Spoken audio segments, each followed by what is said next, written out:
Très bien, ça on est d'accord, voilà Doctor Strange, élève très encourageant. Alors ensuite, Carol Danvers, alias Captain Marvel.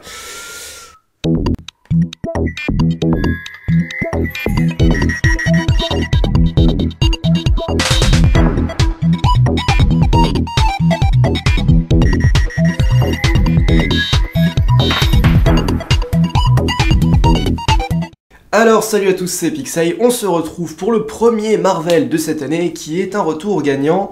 Donc c'est Captain Marvel, avec Brie Larson, avec le retour de Nick Fury, cette fois-ci beaucoup plus jeune, toujours incarné par Samuel L. Jackson. On aura également Jude Law et le méchant de Ready Player One, et je me rappelle plus de son nom, qui joue également dans ce film. Le film est réalisé par un couple de réalisateurs, donc ce qui veut dire qu'on a quand même ce parallèle fait entre Wonder Woman et Captain Marvel, où il y a quand même une femme aussi, du côté de la direction-réalisation pour ce film, le premier Marvel mettant en scène une super-héroïne dans son film seul, puisque Black Widow n'a pas encore son film à elle, mais ça va pas tarder aussi. Les attentes étaient assez ouf sur ce film, mais vraiment ouf. Je pense que ça provient surtout de la fanbase connaissant le comics Captain Marvel, puisque c'est quand même un super-héros et une super-héroïne, parce qu'il y a plusieurs Captain Marvel, qui sont franchement cheatés de ouf, qui ont les pouvoirs les plus démentiels parmi la team Marvel. Ça a tout de suite provoqué dans la sphère de fans une attente pour un film qui serait fatalement à la hauteur de son super-héros. Le problème, c'est que c'est pas du tout le cas. On a passé notre temps, je pense, à se faire des films complètement, à se faire une idée vraiment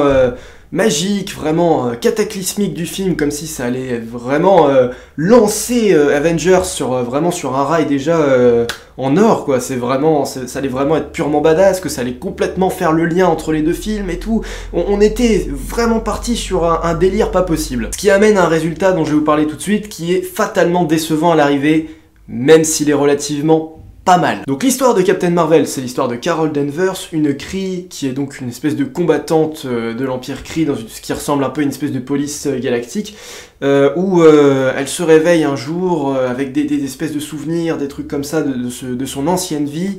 Elle est capturée par les Skrulls, qui est l'Empire ennemi voisin des Kree, et qui lui passe le cerveau dans une machine afin de retrouver un souvenir de Carol Danvers, dont elle va elle-même se souvenir, et qui va foutre le bordel finalement dans tout ce qu'elle croyait acquis dans sa vie, et amener à une quête où elle doit retourner sur Terre pour un certain but en fait. Je suis allé voir ce film avec Fabien, et je m'excuse qu'il ne soit pas à mes côtés, c'est assez compliqué pour nous de concilier nos emplois du temps, mais je vais aussi vous dire ce qu'il en a pensé, et nos avis sont très proches, pour une fois sur les Marvel, où on n'est pas toujours à 100% d'accord, on s'est quand même pas mal rejoint sur ce film, et finalement, c'est ça, l'impression première de Captain Marvel, c'est que le film est quand même assez ridicule par rapport à ce qu'il aurait dû être. Ridiculement moyen, pas forcément mauvais, pas forcément nul, ça reste du divertissement, comme toujours chez Marvel, qui fait un travail qui va vers son spectateur et qui lui apporte pas mal de choses. On arrive à trouver diverses astuces qui auraient pu mieux réussir, c'est ça le problème, qui vont fonctionner sur l'instant,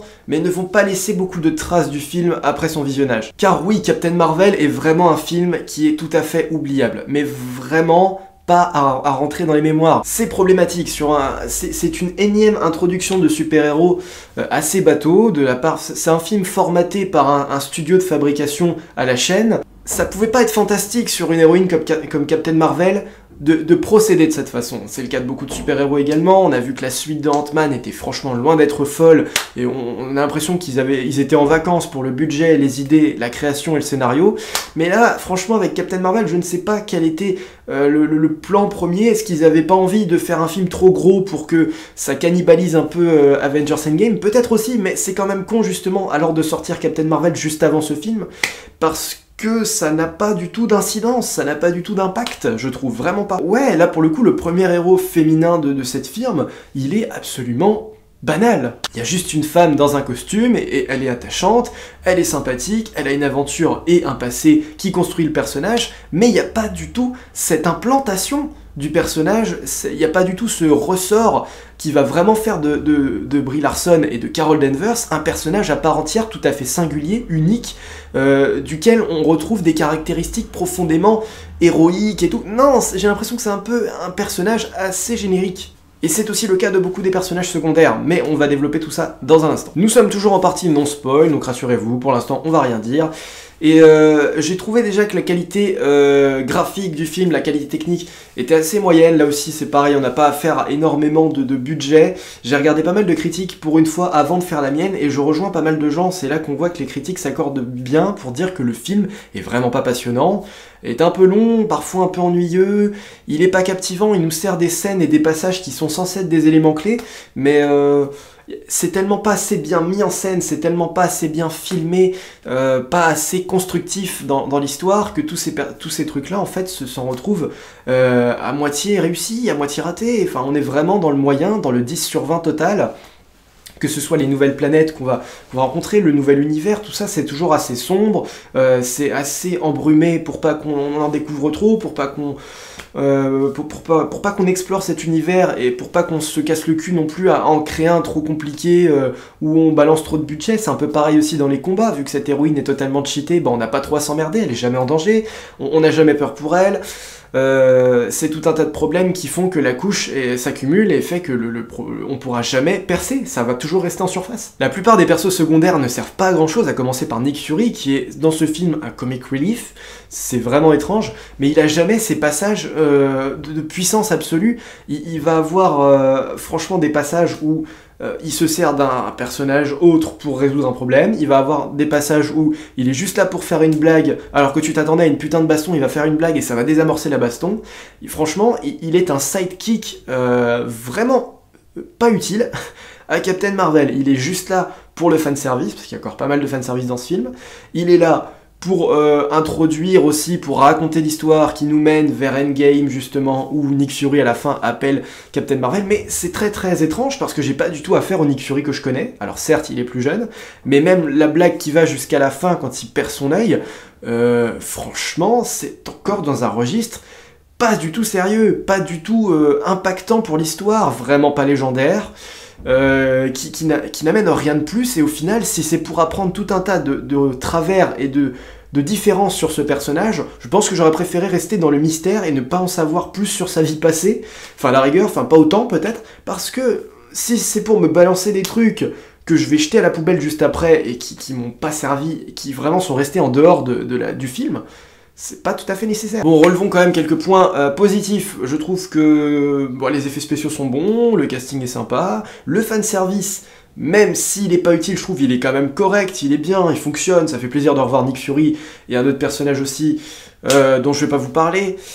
On a aussi pas mal d'éléments autour des objets, des accessoires qui vont faire écho aussi à d'autres films, voilà, j'espère que ce sera mieux fait encore après dans les éventuelles suites parce que c'est important je trouve de retrouver ces choses-là et je trouve qu'on s'en est peut-être pas servi assez ou pas forcément assez bien, mais au moins on a un film qui tranche pas trop et qui arrive quand même à suivre un sujet pour aller vers un objectif. On a un système de construction qui aurait pu être intéressant, par exemple aussi en début de film avec le fait qu'elle se réveille totalement amnésique, et je vais pas vous parler de la suite en partie dans spoiler, mais on a franchement un puzzle dans ce film au début, et ça dure quoi sur 40-45 minutes de film, et je trouve que ça arrive peut-être trop vite.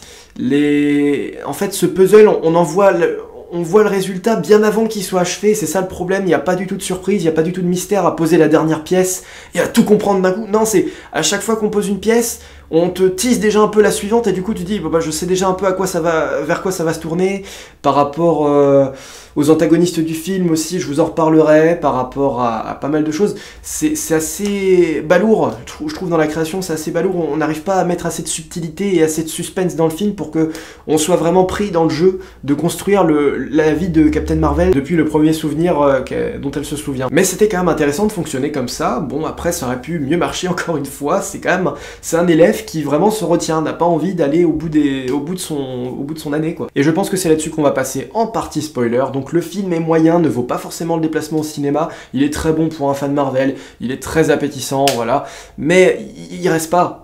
C'est un one-shot complet, t'as envie de le voir une fois, pas plus. Franchement, même moi, je suis bien content que ce soit pas moi qui le prenne en Blu-ray, celui-là, ce sera pour mon frère, parce qu'il est insipide. Et j'espère franchement qu'une suite pourra vraiment améliorer et corriger le tir sur les nombreux défauts de ce film qui font que, il est tellement passif.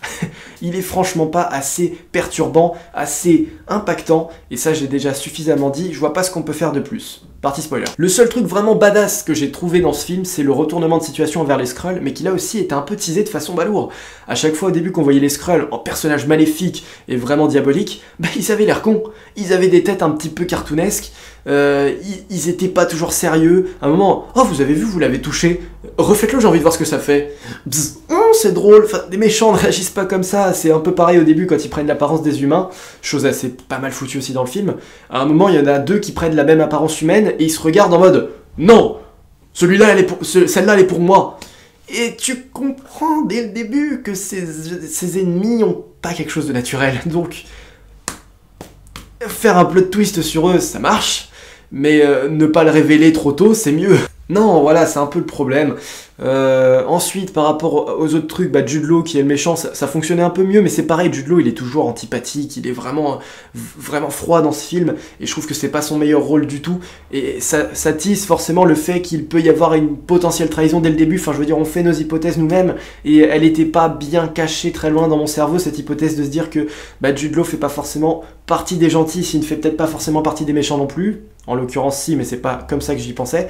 Je me disais, à mon avis, c'est pas un bon perso pour l'histoire non plus. Tout est facilement envisageable, hein, c'est assez dommage de tirer ce constat. Le fait qu'on retrouve aussi le Tesseract qui va donner les pouvoirs de Captain Marvel, ce sont des choses qui m'ont plu, ça de faire de Captain Marvel une optimisée, comme Wanda par exemple, qui elle a reçu ses pouvoirs avec la pierre de l'esprit. Là c'est donc la pierre de l'espace qui donne à Captain Marvel les mêmes pouvoirs que les armes de Hydra dans le premier Captain America par exemple.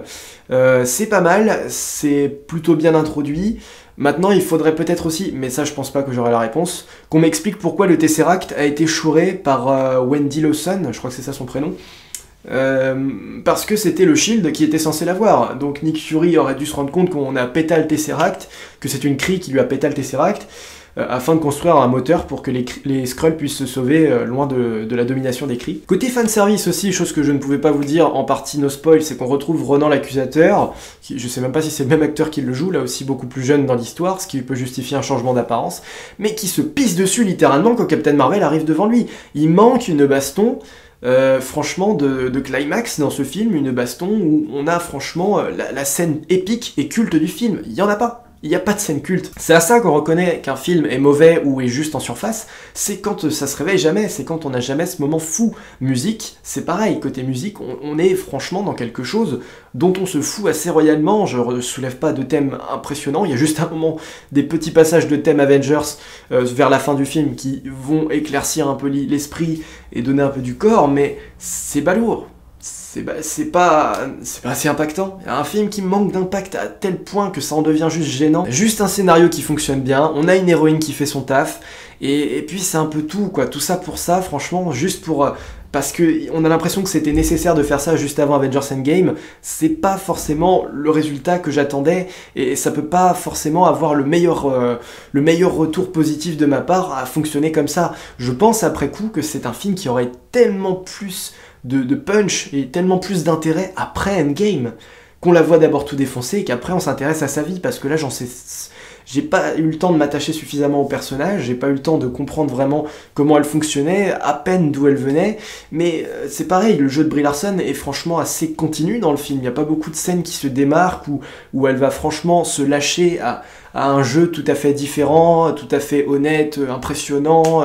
Elle est toujours un peu dans le même délire, un peu vénère, un petit peu « oh je comprends pas ce qui se passe et ça me saoule », et c'est un peu dommage de rester là-dessus à 100% sur le film et de jamais aller explorer aussi d'autres terrains, d'autres personnages. Les persos secondaires, je vous l'ai dit, ils sont oubliables, ils sont pas intéressants, ils amènent pas grand-chose à l'histoire et ils sont là pour faire du blabla, et franchement c'est assez dommage. Un 10 sur 20 assez pointé et plutôt, voilà, plutôt négatif, mais j'ai pas de tacle à faire au film en soi, il est juste pas fou quoi après, mais il a le droit de pas être fou, mais je pardonnerais moins un deuxième épisode qui soit pas suffisamment à la hauteur comme celui-là.